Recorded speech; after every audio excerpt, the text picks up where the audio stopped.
Welcome. This is actually just now a karaoke session where we're just going to sing Nickelback at you for 10 minutes, starting with this song. Just kidding. Welcome to our talk. It would be the big green button. That makes sense. I'm Supriya. I'm the senior community manager at GreyNoise. As you can tell, my likes are Nickelback. Actually, really, I think we just went too deep into this joke. And like we just really leaned in, so I don't actually like Nickelback that much. But my dislikes are Long Walks on the Beach, Attack Technique T1622, and the Sound of the Cooking Vent, which I had a long conversation with friends about yesterday. Yeah, I definitely don't like Nickelback. Definitely not. So I'm Scott Small. I am director of cyber threat intelligence at Tidal Cyber. We're a DC area startup providing software solutions that support threat-informed defense.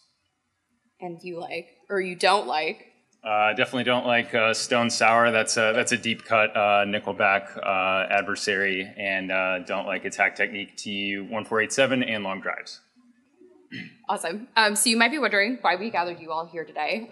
So contrary to a lot of the people that have come before us, we are not cybercrime experts, nor are we crypto experts. Oh my gosh, I had no idea that everyone else knew a lot more about crypto than I do. But again, we don't claim to be experts in crime. We really just kind of started it out with an initial conversation, really me complaining about not knowing enough about initial access brokers and techniques. And it was just a kind of curious conversation that started into, well, a rabbit hole, as all good talks do. So all the data that you're seeing today is things that we've collected just from like open source like research that a lot of you vendors have published. Thank you for that, by the way. And as all good research, we hope that you take this, iterate on it, make it better, and use your own data. So like all good intel, we started with a spreadsheet, grabbed it all together. And so as you can see, some of our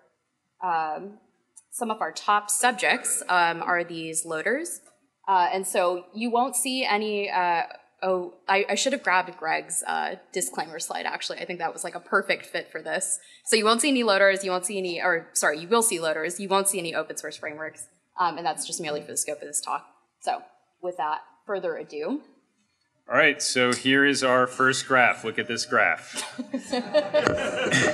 All right, so just a bit more background. In my day job, I do a lot of work around what we call threat profiling. And that involves trying to determine and prioritize which threats are most likely to go after your organization based on threats that are impacting organizations that look like yours. So as intel sharing has become more common, that can actually be somewhat straightforward in some cases, but as we've seen here today, there are a lot of threats that in a lot of ways go after anyone and everyone. They're pretty indiscriminate. So how can you prioritize among a bunch of indiscriminate threats? From my view, you have to rely on data and try to quantify threats wherever possible, but that can be a challenge. Different sources or vendors may report about infection trends at different cadences, use different scales depending on what access to telemetry they have. So another metric that you can consider for prioritization, which does have a little bit of consistency, is the number of links or associations a given threat has with other threats. And that's what we're seeing here in our graph analysis. This is an interactive visualization. It's available, publicly available at the link here on the slide, as well as the underlying data. You can download that and play with it and hopefully contribute back to it. So I'm going to let everyone just take in some of the metrics we have here. It's kind of obvious looking at this slide, but if you don't know exactly what you're seeing, just a few more notes. So when we look at what we called our kind of primary initial access threats, these are going to be the first malware that land on a victim system. The top ones, according to the number of links to other threats that they have, according to our analysis. SocGholish had 17. Private Loader, which is a little bit less well-known one, that had 13, so towards the top. IcedID had 12, Pure Crypter, and Gootloader.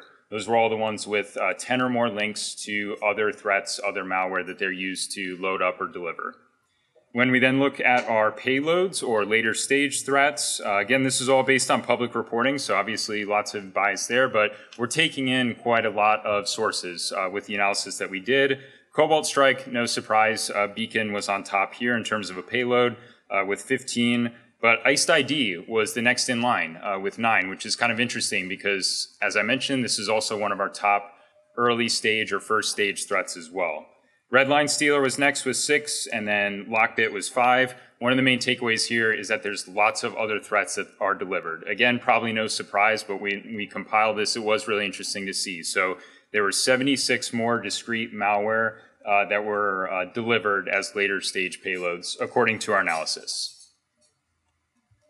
So as we start to shift towards some hopefully useful defensive guidance, one of the things that we also wanted to do is look at the tactics, techniques, and procedures associated with this large volume of threats. And that's what you're starting to see captured here. Also threw it into a spreadsheet to start off with. In total, we're looking at the TTPs for 26 primary threats. I have a typo on my slide. Ultimately, what this came down to with just based on public reporting, we ended up having 76 references to specific techniques across 189 discrete MITRE ATT&CK techniques. Everything that we're providing here is mapped to the MITRE ATT&CK knowledge base. Huge value there is you can translate from threat techniques into discrete defensive capabilities. So this is actually exactly 33% of the MITRE ATT&CK knowledge base that is being mapped here. So pretty broad range is kind of one of the takeaways. So look at this other graph. This is starting to kind of visualize some of those TTPs that we tracked. I'm going to have a better look, I guess, right now. So we wanted to specifically focus in on the initial infection vectors to begin with. So we're talking about initial access threats in general. How are they initially getting onto victim systems? This is a breakdown. So I talked about the importance of quantification for trying to, based on data and evidence, prioritize amongst all these indiscriminate threats. This gave us the chance, again, it's based just on public data, but looking at the scale we're looking at, hopefully you can agree there's some value in the rank ordering that we provided here. So no surprise, phishing came out on top in terms of an initial infection vector. But as we talked about already here today, we're seeing a lot of kind of shifting trends even within phishing and initial execution to begin with.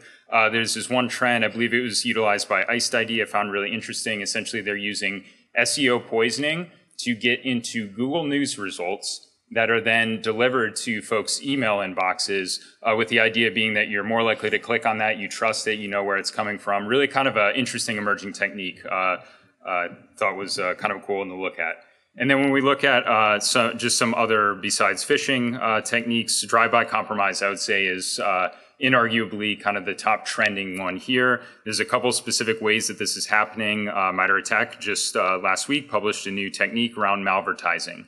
Obviously not a net new technique whatsoever, but something that is definitely seeing a big resurgence, as well as SEO poisoning, which I already mentioned. And then super quick hits. Yeah, I was going to say, vulnerability exploit, some new, some old, 39%. Shout out to GreyNoise, you can definitely use that for that.